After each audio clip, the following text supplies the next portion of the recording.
একে নিয়ে এত আদর করতে করতে গেছে সাইকেলে বসে, হ্যাঁ, যে এসে আবার একে ধরবে। বাড়িতে থাকলে সবসময় এদেরকে নিয়ে থাকে।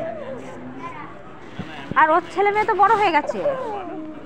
এ দিয়ে ওই মদ মদ পুরো উল্টে গায়ের মধ্যে পড়ে গেছে বলে জানি কাচের বোতল তো, আর পুরো পেটি গায়ের মধ্যে পড়েছে। পেটি না, ওই পোল আছে এরকম বড়, ওরকম পোল, ওই পোল ভেঙে 3 টুকরো হয়ে গেছে। আর পোলটা বুকে পড়েছে, বুকে পড়েছে, বুকে ফেটে গেছে। যে কজনে ছিল সবাই ডান পাটা এখান থেকে হাড় বেরিয়ে গিয়ে ঢুকে গেছে। একজনের নাকি পা কাটা গেছিল। হ্যাঁ, 2 জনের পা কেটে গেছে বলছে, শুনেছিলাম। একজনের এই যে সাহানিপাড়াতে এখানে 2টো পায়ে কাটা গেছে বলছে। বেঁচে আছে? বেঁচে আছে 2। আমি তাই বলছি, উপর দিয়েও যদি অল্প অল্পতে কিছু যেত। এর আগেও অ্যাক্সিডেন্ট হয়েছে, হাতের মধ্যে সেই কাচের বোতলে পড়ে গিয়ে কী অবস্থা হয়েছে সেটা নিয়ে ভুগছিল।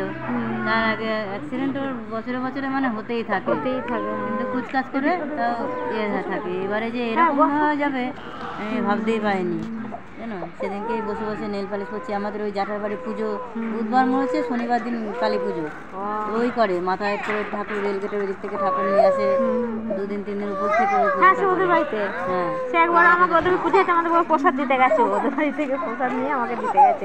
আগে যেত খুব আমার বাড়িতে, এখন আর যাই না। অনেক বছর হয়ে গেল আর যাই না, নাহলে আগে যেত।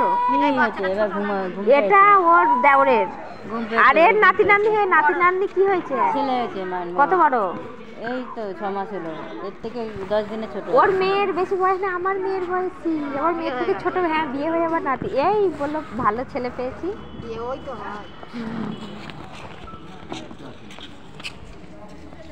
আর ছেলেটা ছোট। কি হয়েছে? 7টা বছর জীবন কি করে